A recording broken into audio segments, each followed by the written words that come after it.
बच जाने वालों का एक थका हुआ गिरोह सड़क पर चला जा रहा था। पूरे 2 दिन से उन्होंने कुछ नहीं खाया था।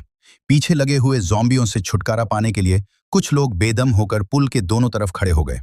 ताकत बचाने के लिए यही तरीका सबसे बेहतर था। पादरी ग्रुप इतने अरसे से साथ था कि उनके दरमियान बगैर किसी बात के भी मुकम्मल तालमेल था। ज़ॉम्बी एक एक करके नीचे गिरते चले गए, लेकिन साशा ने मंसूबे के मुताबिक काम न किया। इससे पूरे ग्रुप की ले टूट गई और रिक को सबको हथियार निकालने का हुक्म देना पड़ा ताकि जल्द से जल्द मामला निपटाया जा सके। साशा की इस हरकत की वजह यह थी कि उसने अभी अभी अपना भाई खोया था। ज़ॉम्बी देखते ही उसके अंदर गुस्से की आग भड़क उठती थी। उसकी बेएहतियाती की वजह से रिक लगभग ज़ॉम्बी के काटने की जद में आ गया, मगर डिरेल ने बर्वक्त बचा लिया और उस दौरान इब्राहिम भी गलती से जख्मी हो गया। चंद मिनटों बाद तमाम ज़ॉम्बी खत्म कर दिए गए। किसी ने साशा को मलामत नहीं की, सब उसके दर्द को समझते थे। ज़ॉम्बियों का सफाया करने के बाद काफिला दोबारा रास्ते पर चल पड़ा। सबसे बड़ा मसला अब भी यही था कि ना खाना था न पानी, और भूख को पूरा 1 दिन हो चुका था।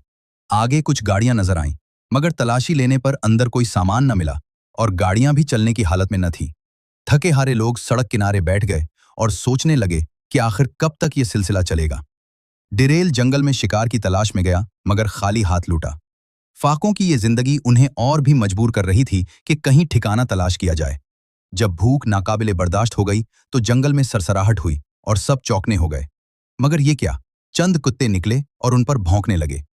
रिक और डिरेल ने उन्हें खामोशी से काबू करने का सोचा ही था कि खामोश बंदूक की आवाज गूंजी।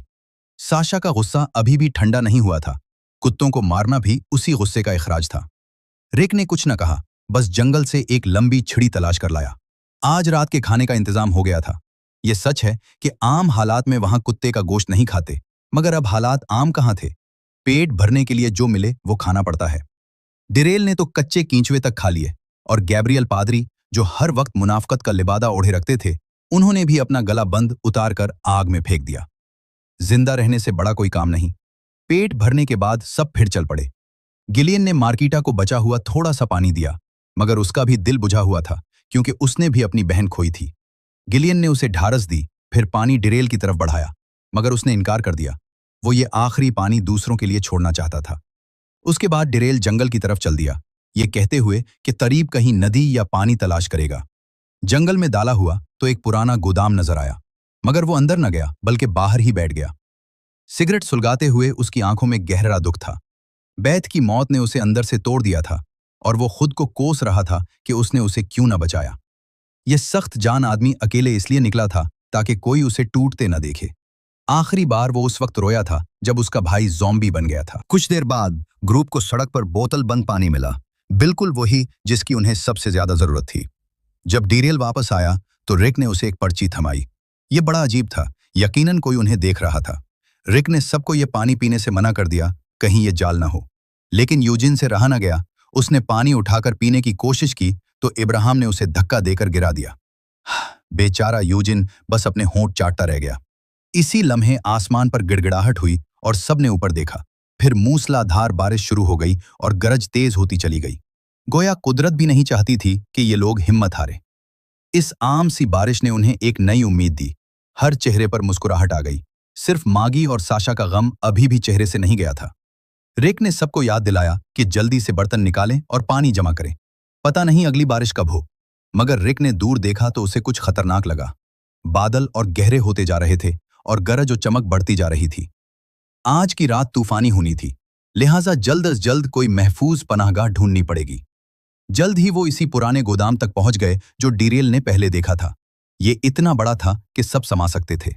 रात को लकड़ियां थोड़ी गीली होने के बावजूद आग जल गई और सबने थोड़ा सा सुकून का सांस लिया। मगर डिरेल जब दरवाजे पर आया तो बाहर आंधी चल रही थी और दरवाजा हिल रहा था। उसने सोचा कि दरवाजा बंद कर दे, और तभी उसने देखा कि बाहर से इन गिनत ज़ॉम्बियों का हुजूम चला आ रहा है।